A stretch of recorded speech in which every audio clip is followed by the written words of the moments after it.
I heard this name, Clay Ragazzoni, and he drives a Ferrari. Okay. And I thought, that is the most badass thing I've ever heard.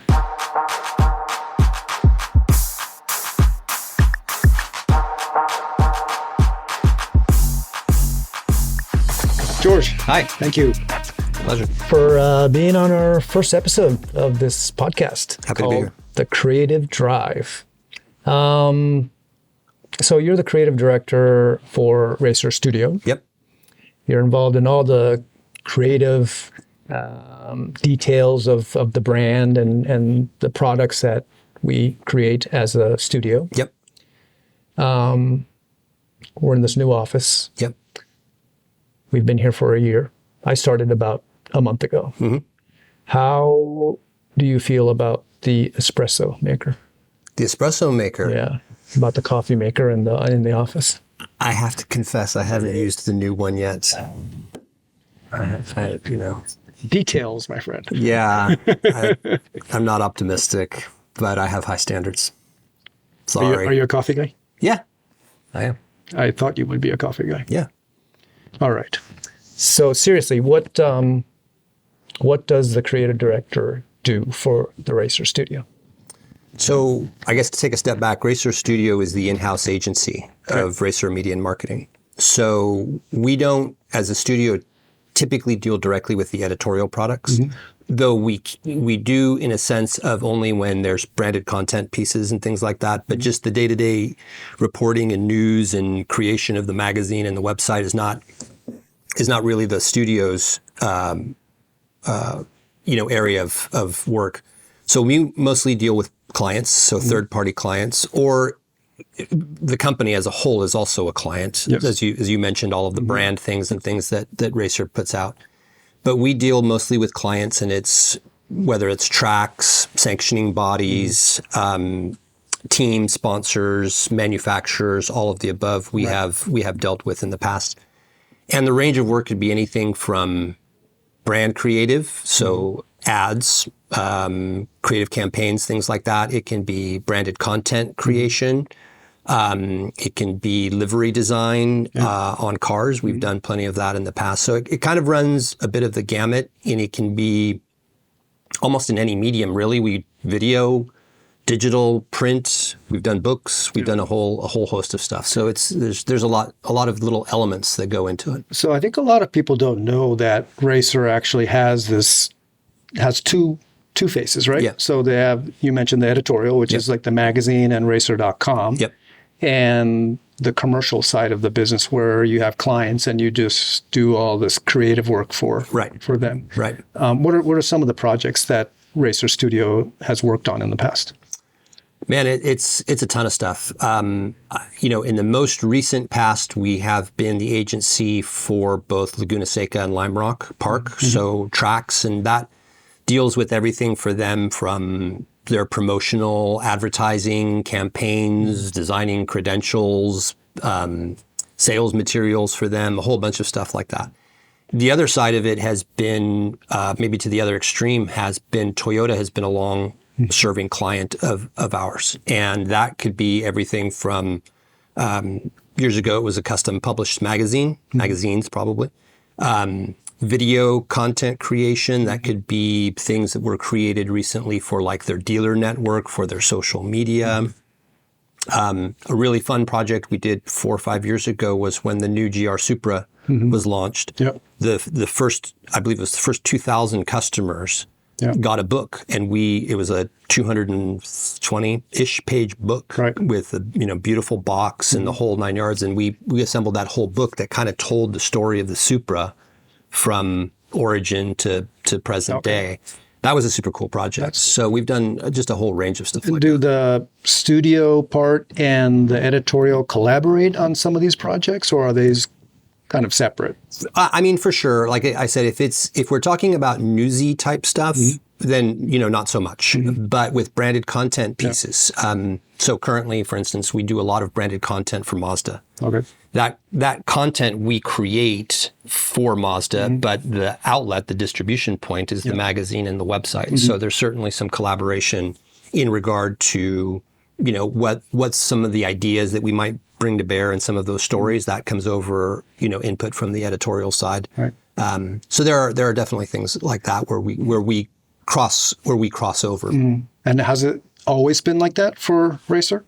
So, I mean, as far as I know, I've been with Racer directly for 11 years now, I think. So it's pretty much been that way. And I think probably safe to say it's been that way. The company's been around for 30 something. 32, years, right? 33 years, I think we're on now. And actually, as our founder, Paul Fanner, likes to say, the company started as an agency. It's going way back into the late 70s or early 80s. I think Interscope Records was the first client. All right. That's super cool. I mean, I think a lot of people just don't know that there's two parts of the business. I mean, obviously your clients. It's a good and a bad thing for us, because part of what we have to work with is on the client side. Sometimes, justifiably, a client can get nervous that we're working on something that we have a media side that might want to tell the story. Yeah. And so we go to great lengths to assure them that when it comes to client work, particularly if we're doing development work on a brand or something that isn't yet for public knowledge, that the media side and the agency side have a very, very firm division there. Yeah. But in some cases, like I said, the output of what the agency does ends up in the magazine. So there are times where there's crossover, there's times where there's a pretty solid wall.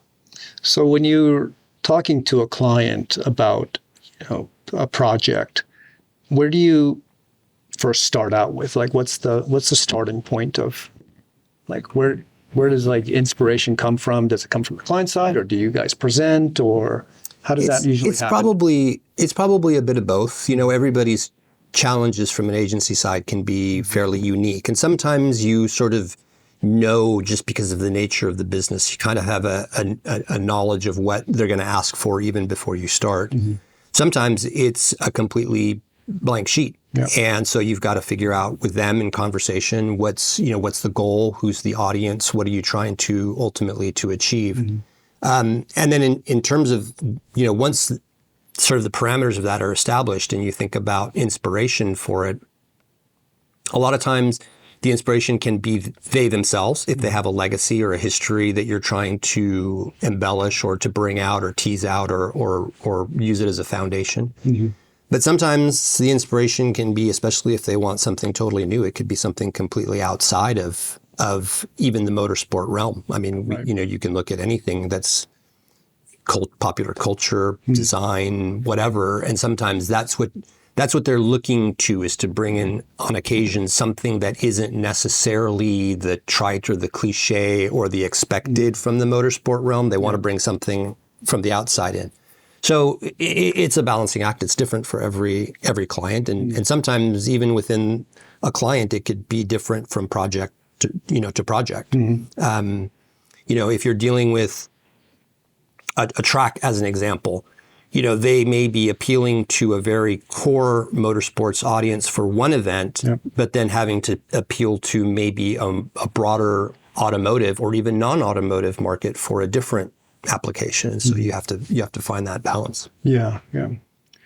How did you get started in all of this, and how did you become a creator? A creative.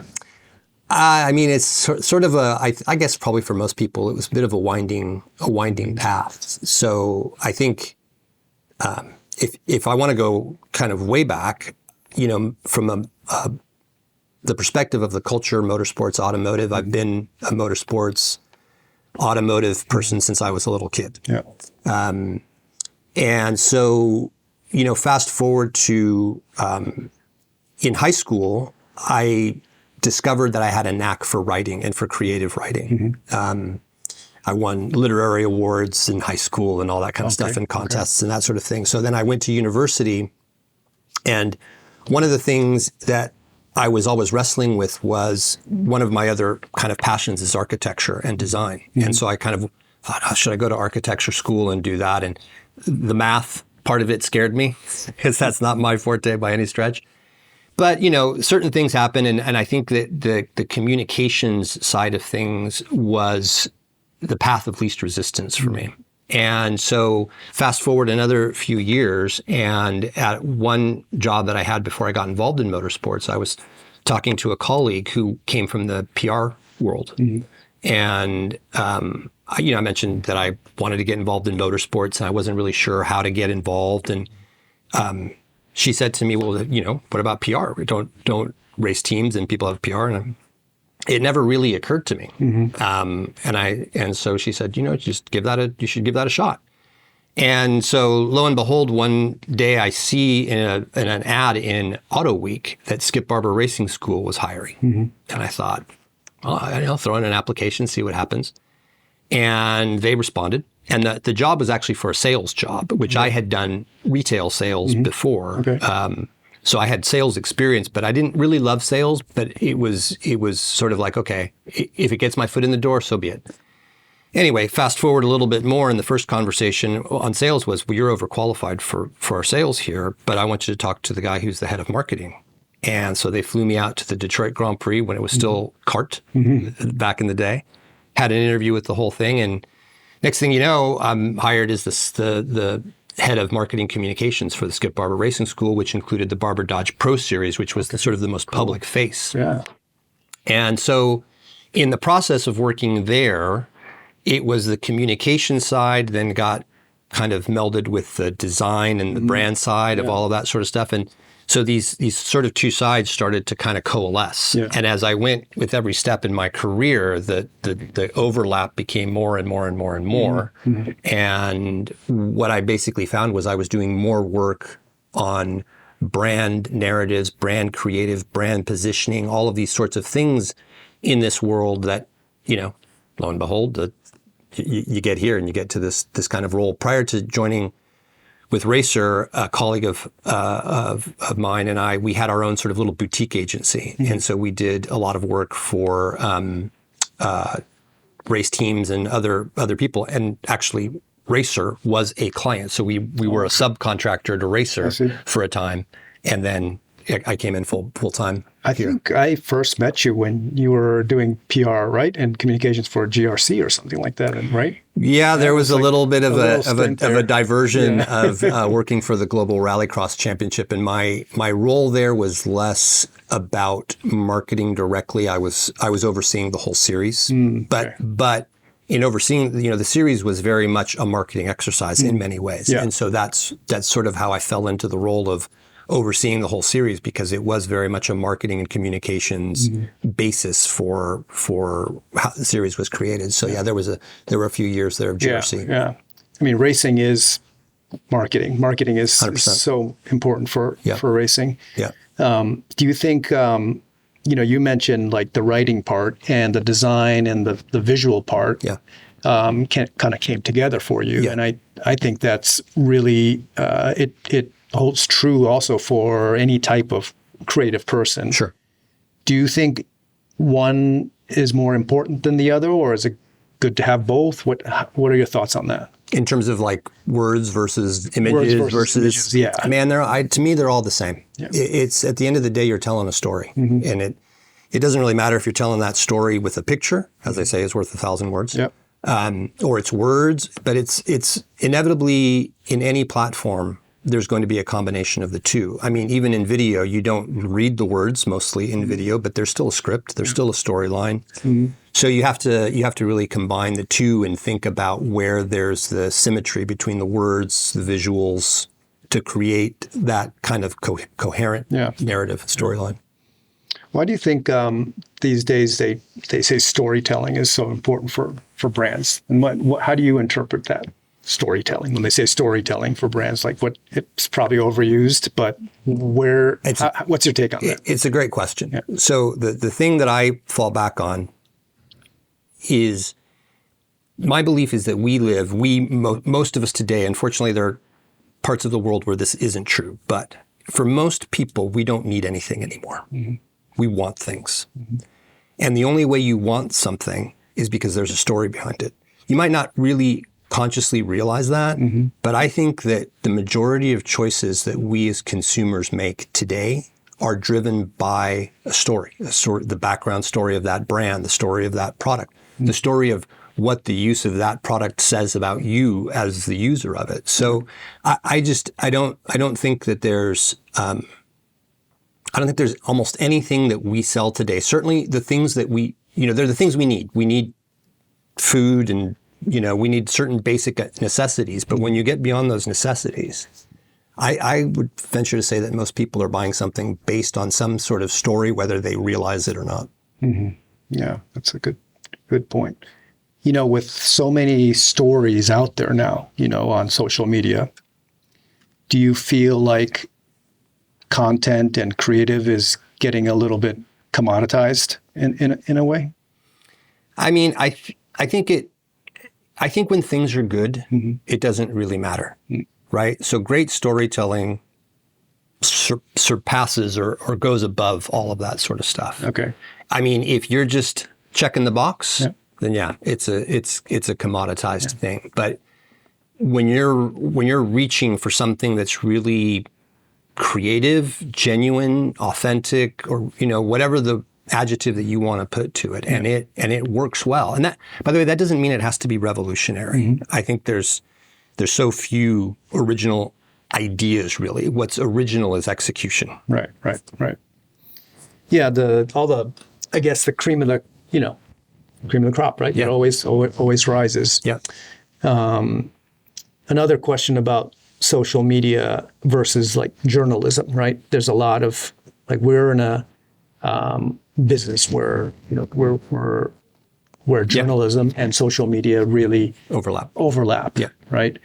What are your thoughts on social media is quick hitting, right? You don't really have to have too much context because you're just looking at least 30-second stories, right? Yeah. Boom, boom, boom, boom. Do you feel like we're losing institutional knowledge because people are just looking at 30-second images and videos instead of going deep into the story? How does that balance out, do you think? I mean, that's going to be different for every person, right? And I think that as a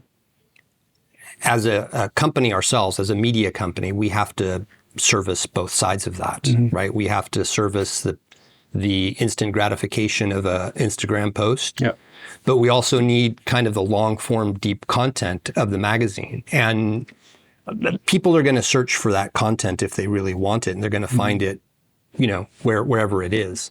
Podcasts. Yeah, I mean, podcasts and any of that stuff.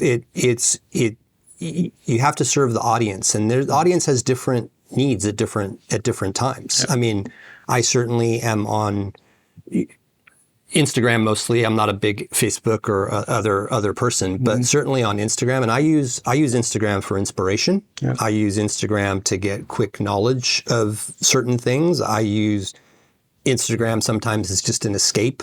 It's if I can't take a trip to whatever a beach in the south of France, maybe there's a post that takes me there for at least a minute. Yeah. So I think that those things are important. But, if at the same time you can switch again and you have those sort of long form reads or long form videos or a podcast that's episodic and it takes 5, 6, 7 episodes to get through it. So I think people are going to find the content, where they want it and where they need it at that time. And as a media agency, it's our responsibility to sort of run the gamut and provide all of the various places for it. Where do you think AI is going with creative? I think tools. I think sometimes people obsess about the tool rather than what the tool can do. You can take a hammer and use it to build a house or break a window. The hammer is the same. Yeah. So I think in terms of AI being able to take creative further, faster, to bring you more ideas, to get things more efficient, it's fantastic. Yeah.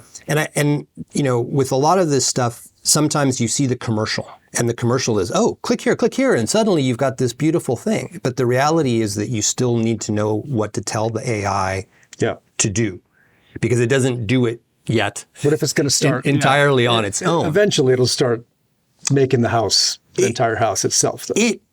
It might, and I mean, I guess we all cross that bridge when we get to it. But as far as where we are today with things, certainly in all of the design applications in Photoshop and Illustrator and all those things, there are AI elements that can really help.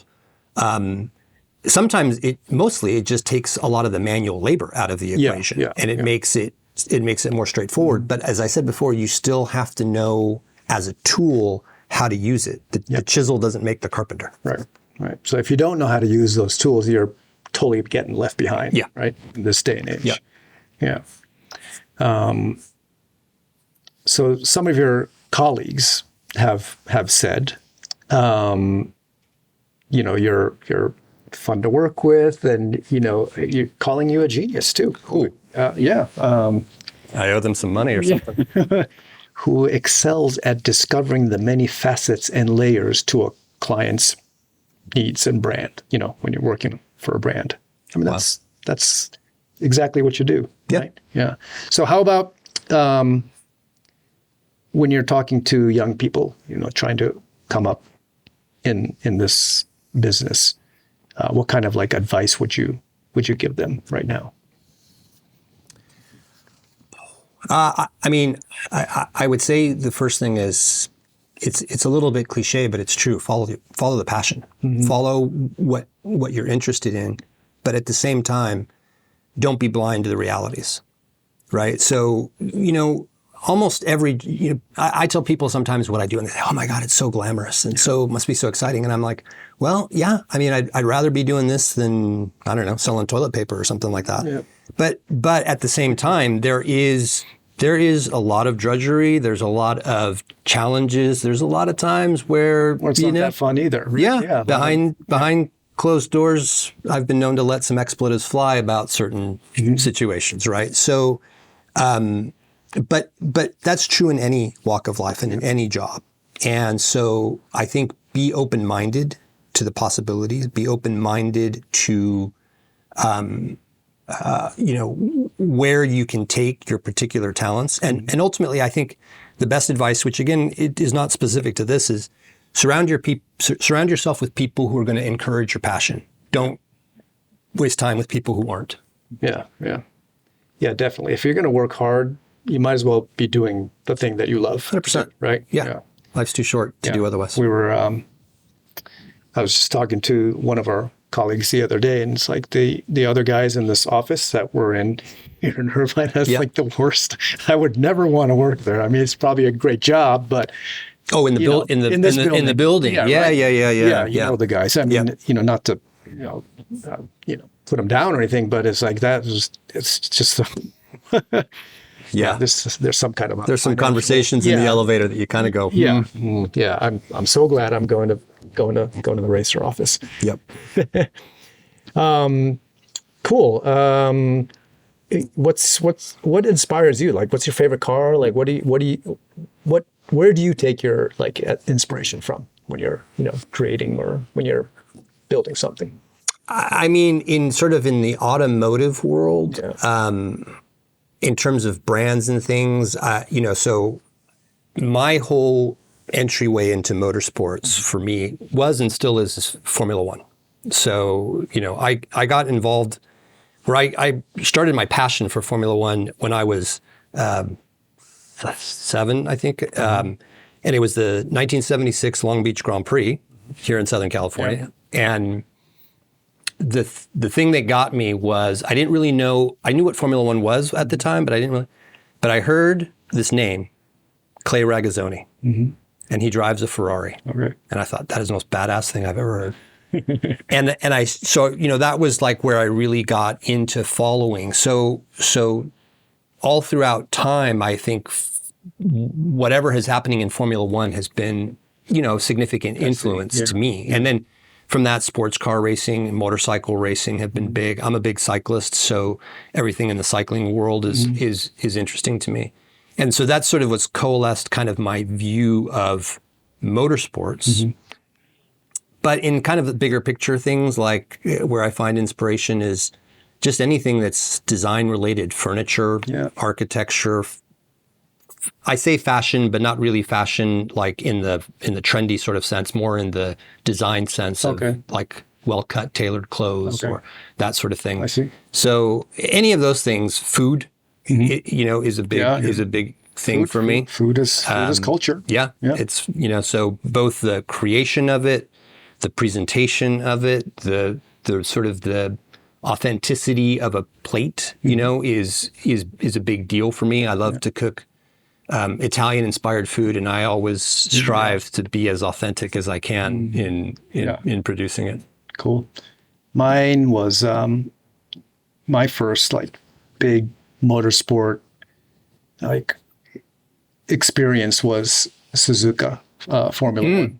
Yeah. Actually, a friend of mine, his last name was Sakurai, and so his dad used to run the Honda team.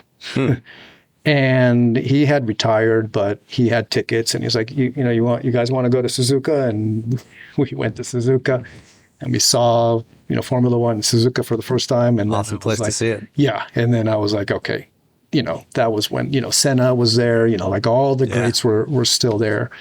And, you know, that's how I got into like Formula One. And, and I've been a fan ever since. So that was what, mid 80s or something? Yeah, mid 80s. Yeah. Did you? I don't even know. Did you grow up in Japan, or did you? I grew up. I moved here when I was 4. Okay. And I moved back for a couple of years.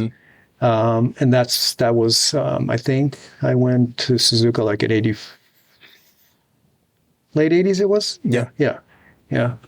But then I moved back here. You know, so I've had the experience of sort of like both the U.S. and Japan. Yeah. So I've been lucky. Yeah. That's super cool. Able to sort of like, and I spent high school in Texas, so it was all about like muscle cars and trucks during that time. Right.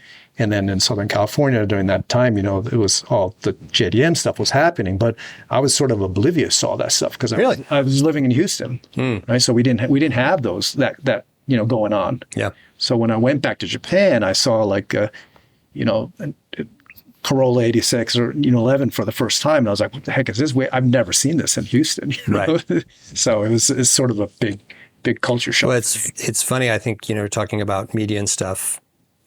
So I kind of was the same way as you as a kid, like going to Europe and seeing all the cars that I couldn't see that here. Didn't have here, right? Yeah.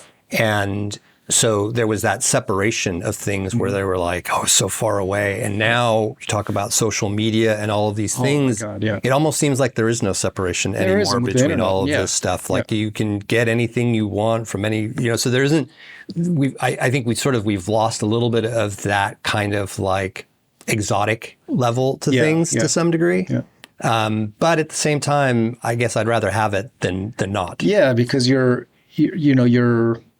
view is more global now, right? Yeah. So you can be living in the middle of, you know, America, but you can follow a creator or an Instagrammer or whatever in Tokyo and kind of live that life through that person. And, you know, when we were growing up, we had no way to learn that. We'd have to like see some foreign magazine. Or, that's how I started my business, because like here in the US, they didn't have Japanese car culture. So I was bringing over, you know, these DVDs called Best Motoring and Hot Version. And that's when like Fast and Furious had started and the Japanese like sort of like car culture was booming. So people were thirsty for Japanese car culture. So I kind of came in at the really good time with all the tuning stuff and, you know, Drift King, Keiichi Tsuchiya. I used to get DVDs and VHS tapes from this thing called Duke Video. Duke Video, yeah. Duke was our distributor in the UK, And, you know, you get the whole rally season or the whole it wasn't called MotoGP back then, but the whole, you know, Grand Prix motorcycle season or whatever. Isle of Man, and it was all fuzzy, like it didn't really look good on your TV, but you didn't care. VHS videos. Yeah, that's how we all had to do it. Yep. Yeah. All right. I think the last question we ask all of our guests is what is your creative drive?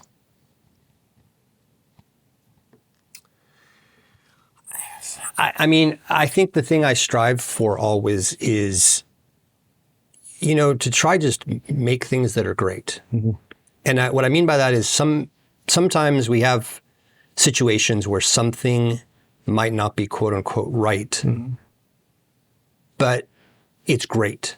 Yeah. So as an example of that, if you read a spy novel, spy novels, even if they try to hew as closely to the reality of being a spy as possible, they're never right.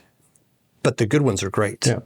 And so I think that one of the things that we try to do it's not just me, I think it's the whole racer crew, is we try to look at things and say, how do we present the sport in a way that really pulls the greatness out of it, not just the facts. Right.